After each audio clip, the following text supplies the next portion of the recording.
A gente refletir sobre um texto bastante conhecido, alguns versículos conhecidos, está no livro de Neemias, capítulo 4, a partir do versículo 17. Conta uma história bastante interessante para nós.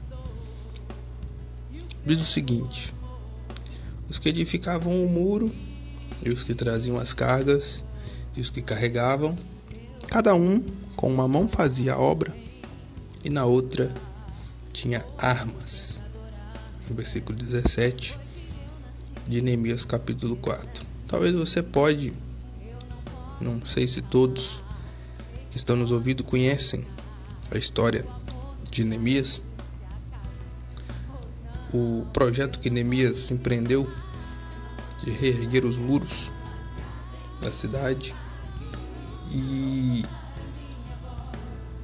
quanto problema esse homem causou, esse homem enfrentou. Para quem quiser conhecer a história, desde o início, no livro de Neemias, ele vai empreender um projeto de ir até Jerusalém. Quando ele fica sabendo do estado que estava a cidade, e ele pede permissão ao rei para estar ali em Jerusalém e edificar os muros. No capítulo 2 nós vemos a trajetória dele até lá. Ele começa, e sempre que uma obra é iniciada existe a oposição. Existem aqueles que querem fazer a obra fracassar, e seja qualquer obra. Isso não fica restrito à obra de Deus. Talvez alguém pense, não, é só quando se faz a obra de Deus que existe oposição, que existe o mal tentando atrapalhar. Não. Você, talvez, nos seus planos de vida, nos seus planos diários, nos seus sonhos, quando você conta esse seu sonho para alguém que não é de confiança, ele começa a invejar o seu sonho, ele começa a desejar mal, ele começa a ter uma inveja, talvez um ciúme antes de que aconteça, inclusive. E isso pode atrapalhar, ele pode agir para atrapalhar o seu plano. Então, conte as suas aspirações, os seus desejos, seus sonhos, seus planos a Deus. A quem vai te ajudar a cumpri-los, a concretizá-los, a alcançá-los, é claro que se for para o seu bem, se for para a vontade de Deus, para a honra dele, que às vezes nós não recebemos também porque não sabemos pedir. Mas aqui no texto que nós lemos, no versículo 17, chegou num ponto de que eles foram tão ameaçados naquela obra, de todas as formas, que nós não vamos ler a história, em outro momento nós vamos contar mais dessa história, mas eles foram ameaçados de tantas formas. Houve criação de intrigas entre eles, houveram diversas formas. Os inimigos tentaram espalhar aqueles que faziam essa obra, e chegou no ponto do versículo 17 do capítulo 4, eles trabalhavam armados. É isso mesmo. O texto diz, parece uma coisa absurda, parece uma coisa difícil de se fazer, mas com uma mão eles trabalhavam, eles traziam as cargas, eles carregavam, e com a outra mão eles tinham armas.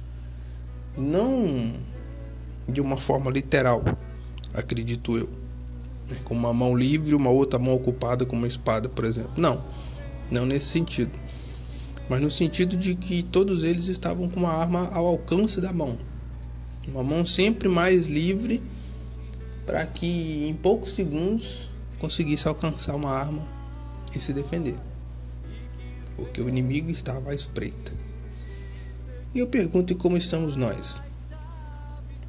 Como estamos nós na defesa da nossa vida, daquilo que temos, daquilo que cremos?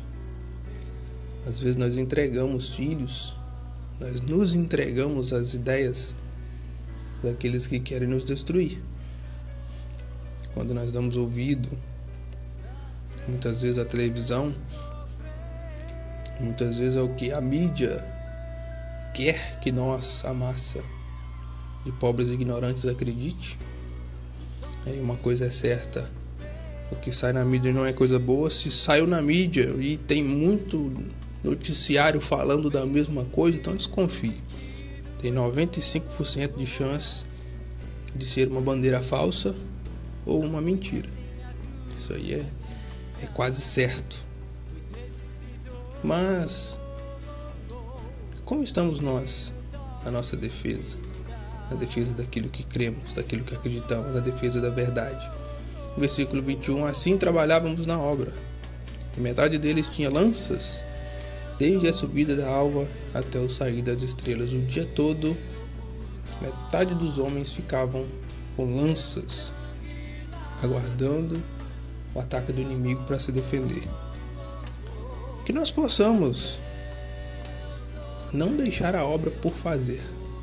Que Neemias podia muito bem ter desistido aqui. Não tem jeito.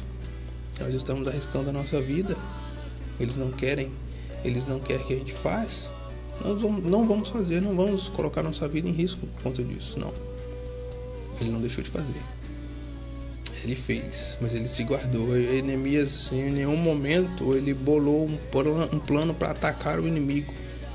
Isso também que às vezes nós interpretamos errado na palavra de Deus.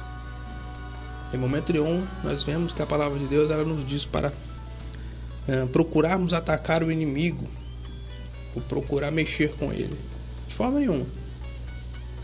Nós precisamos estar preparados para nos defender, resistir o diabo e ele fugirá de vós. É isso que a palavra de Deus diz. É que possamos tirar a lição apenas esse ponto aqui, desse longo texto. Agradeço a você, agradeço a todos que participaram aqui, que ouviram, que nos acompanham, tanto no YouTube quanto no blog. Divulguem nosso trabalho e voltem para aprendermos juntos um pouco mais a cada dia da palavra de Deus. Até mais, obrigado.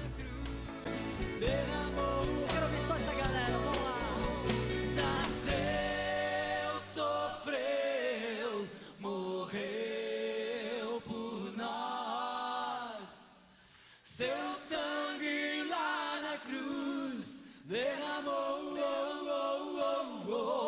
nasceu, sofreu, morreu por nós. Tá lindo.